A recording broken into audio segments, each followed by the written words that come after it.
Welcome to the Fantasy Throwdown Podcast. The Fantasy Throwdown Podcast. Bringing you the latest from the world of daily fantasy sports and gambling, so you can stop Googling how to join a squid game to cover all those parlays you thought were such a sure thing.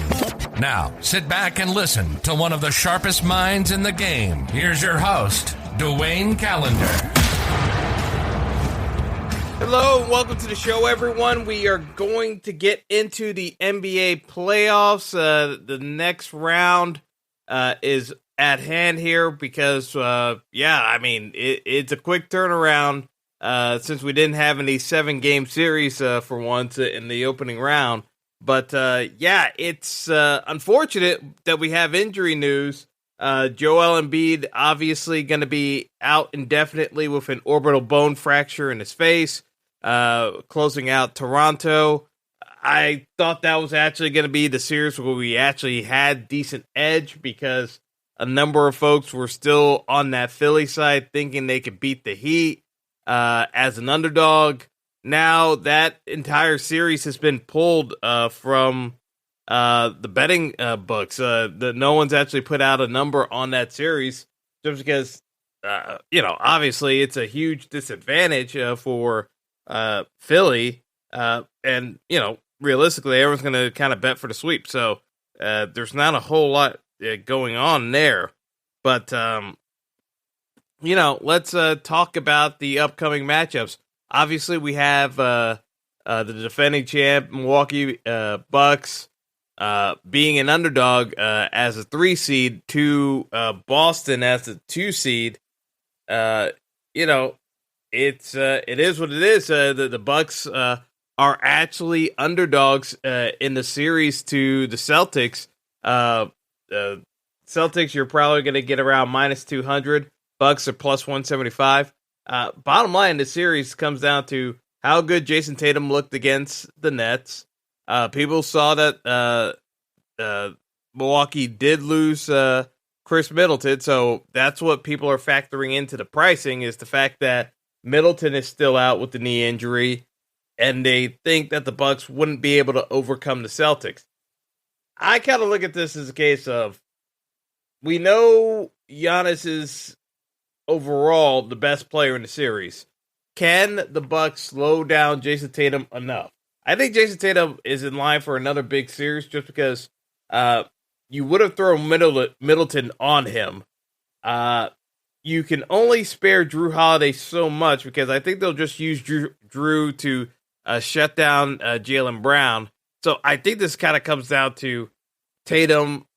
Can he keep up enough with Giannis in the scoring department? Because unlike the Nets, the Bucks will play defense. So Boston's going to have way more scoring droughts than they actually had in that entire Nets series, which really was not existent. They kept scoring on the Nets pretty much at will because no one on the Nets actually plays any defense. So as much as I gripe about Coach Bud and his rotations and other ways he manages his squad, matchup-wise, even without Middleton, I think they match up pretty well against the Celtics. I think while Middleton is a loss, it's not devastating for the Bucks because his true contribution really was more on the defensive end as another body to kind of slow down Jason Tatum. I think they'll probably use some Grant Williams on Tatum, to be perfectly honest, to kind of slow down his progression throughout this postseason. But realistically, if I'm getting the Bucks as an underdog in a series at plus 135, I'd lean more towards that bet than taking the Celtics outright in the series. It's just one of those where it's not as though I'm looking to target against the Celtics. It's just more like along the lines of there's just better value on the Bucks side in general. So I just don't think there's enough there to actually go too crazy about. So from my perspective, I think you can kind of lean more towards the Bucks side if if we're looking at it from a betting perspective. Now, looking at a couple of these other matchups, and actually I should say for game one, the Bucks typically start out slow, so the plus 175 money line for game one on the Bucks, I'm less keen on touching that. The spread's 4.5. That's pretty fair, to be honest. So, game one is priced pretty decently, but I would be leaning more towards the Bucks side. As I said, I do like them for the series. Not necessarily overeager to just jump on a game one, but I will say that for series price, the plus 175 for the Bucks, depending on where you can get it, plus probably might be plus 160 in other places. It's going to vary, so you're going to have to shop around, but I definitely think you could go with the Bucks side here in terms of overall picks. Now, looking at the other matchup on our hands here, featuring the 2 seed versus 3 seed, you got the Grizzlies as the 2 seed hosting the Warriors. Here's the long and short of it. Everyone loves the Warriors. Warriors are minus 250 favorites. You're getting the Grizzlies at plus money. The Grizzlies just had a grueling series with the Timberwolves that the Timberwolves, by all rights, should have won. That was some of the dumbest coaching imaginable. I just didn't get to talk about it enough just because of how poorly the Minnesota Timberwolves are coached and just how low basketball IQ the players operate under that series. In particular, Karl-Anthony Towns, who had a dreadful series overall. D'Angelo Russell has had better days. But it was a rough series watching that play out because the Grizzlies were struggling to close out the Timberwolves, and the Timberwolves just kept blowing lead after lead after lead. So it was a tough series to watch, just truth be told. However, this is a good matchup for the Grizzlies. The reason why I say it is that unlike the Nuggets, who had a number of injuries, but even when healthy, the Nuggets don't have as many wing defenders as the Grizzlies do. I think they could slow down between Curry, Poole, and Klay Thompson. There is a pathway for the Grizzlies to slow down Golden State. The issue with this series comes down to how many cheap baskets can the Warriors get and cheap points they can get from the free throw line. Because the Grizzlies played almost as dumb as Minnesota did. And in particular, Jaren Jackson Jr. cannot stop fouling. Jaren Jackson Jr., if I could get a series prop of how many games he fouls out of, I am hammering it if that line is 1.5 games or less. I think Jaren Jackson Jr. is going to foul out of multiple games in this series just because he cannot stop fouling, and the Warriors are savvy enough to attack him and get him in foul trouble. So, truth be told, I will be playing as little Jaren Jackson Jr. in this series as possible. I think Draymond will work him and get him frustrated and pick up ticky-tack fouls. But the Grizzlies have a ton of bodies.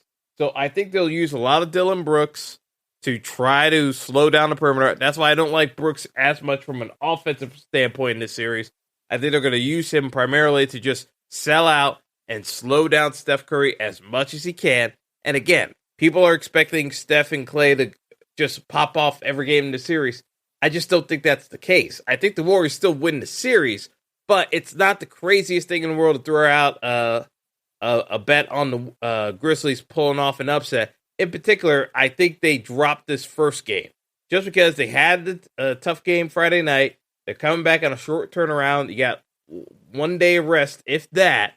I think this is one where, as the series goes along, you're still going to get series prices on this. I think the Warriors minus 2.5 is the play today. I definitely want to take that bet pretty convincingly. I think the Warriors win today. I think people get further down on the Grizzlies, and that's when you bet the Grizzlies on the series price. Even though they're plus 200, I think they lose today, and I think it's pretty clear cut in my opinion if they lose today. But from my perspective, I want to take the Grizzlies at an even better price when they drop game one today. Obviously, the Grizzlies surprise me and win game one, it kind of shifts back into the narrative. You could throw out a bet on the Grizzlies to win the series right now. I just think that the number's going to get better once they lose game one, which is what I expect. If they win on this short of a turnaround against the Warriors, I'll truly be impressed. I just don't see it happening.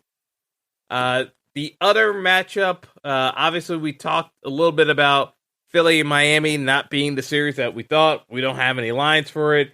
We don't know what Embiid's status is, but I doubt Embiid plays unless the series goes to 6 or 7. I can't see Embiid coming back in time, even with a face mask, to play in this series. If he does, I'll give him all the credit in the world, but you have a decent-sized orbital fracture. Yeah, you could try playing with a mask, but any shot to the face, you're going to go out immediately again. It's like you have to get clear to wear certain face masks, and when you're that size and banging around bodies, like there are issues with getting clearance on certain types of masks you can wear to safely protect yourself, and also to make sure you don't endanger anyone else you might come into contact with. So Embiid has a ways to go to clear protocol to get back in the series. So for that reason, I think this is pretty much Miami in a gentleman's type sweep in 5, and you kind of call it a day there. But not really too gung-ho about that series. Dallas and Phoenix. Honestly, the Suns struggled more, even with the Devin Booker injury. I still thought the Suns struggled way more in that series against the Pelicans than I expected. The issue is that, again, the Mavs did catch me off guard. I thought Utah had a decent shot at taking them out without Luka. The Mavs did step up from a bench perspective playing-wise. But the truth of the matter is, I still think that had more to do with the inefficiencies that Utah played with than the Mavs players actually getting better and maturing. So, from my perspective, I still take Phoenix probably in 5. So, from a series odds standpoint, numbers wise, you're looking at the Suns being about a minus 200 favorite. I actually was closer to minus. It's actually a little over minus 250, but I mean, I think you probably bet the series spread, to be honest, on the Suns. It's like, because you probably get the Suns at like 1.5 games. I'm seeing a spread on the series. So Suns by 1.5 games. So if they win in 6 and 4-2, obviously you win there at minus 125. That's probably the way I'd go with this. I just don't see the Mavs having a shot at extending this series to 7. I really don't. It takes another injury to Booker or CP3 for this series to go 7 for the Mavs to cover. I think the Suns cover that spread of 1.5 games. I think they ended at 6, if not 5. I feel pretty good about the matchup in general for the Suns as they play this Mavs team because, truth be told, I think you get to the Mavs bench. I think Phoenix is better overall in terms of the roster depth. I don't necessarily see an answer for DeAndre Ayton again coming from the Mavs. It just feels as though they can't match up that well against Phoenix. It's not a great series for them in general, but the way it worked out is that the Mavs already proved something to themselves that they can win without Luka with how they handle themselves in that series against the Jazz. So that's the improvement in of itself already. They're playing with house money at this stage. So, I don't think they're going to be too broken up over how this game goes. So, a couple of items for today in action. I like Tyus Jones in general for the Grizzlies, just because of the way the Warriors are going to be matching up against the Memphis, Tyus Jones has the speed. He should be able to blow by Steph, Poole. Doesn't really matter who's on him to get to the paint because the Warriors are going to be throwing their bodies at Ja. And someone has to step up because Ja's going to have even more people than usual. Most likely it will be Wiggins on him just to put a bigger body. And obviously they'll have Clay too. So someone else on the Grizzlies will have to be the primary ball handler, in my opinion.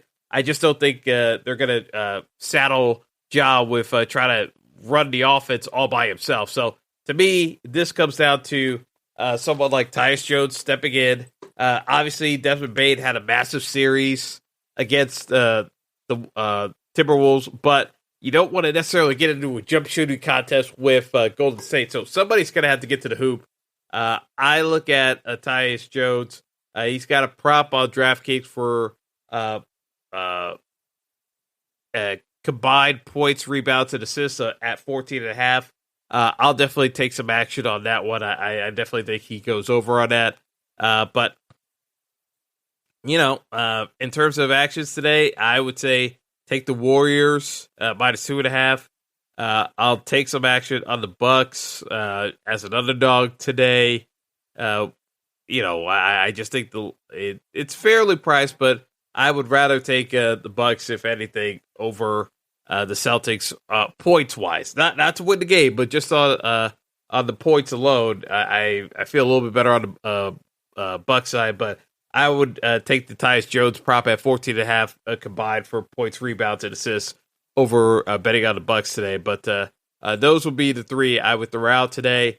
And we'll see how the series pricing looks. But if the Warriors take game one, definitely I'd be interested in hammering that series pricing on the Grizzlies just to get a little bit different from everyone else. So that's going to do it for me in terms of build out. For DFS purposes, I would say the plays that I am interested in, you have Tyus Jones at 4K on DraftKings. Bobby Portis at 6,400 makes sense. Al Horford, 5,700.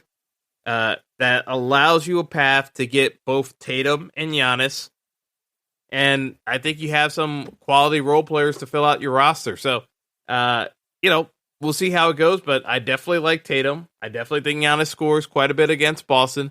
So I'm going to concentrate more on this first game, and we'll see how it goes. But, I think Tatum and Giannis definitely get you the floor, and with a guy like Portis and Tyus Jones in the mix, that keeps you relevant enough with salary so that you can manage having those two big salaries. So that's all for me today with NBA coverage, but we'll definitely have more on tap because we have to do the breakdown of the rest of the NFL draft. So I've been recording some stuff on that, but that's all for me right now. So thanks again for listening, and best of luck, everyone. Thanks for listening to the Fantasy Throwdown Podcast. Be sure to like and subscribe to the show on Apple Podcasts, Google Podcasts, and all other major outlets.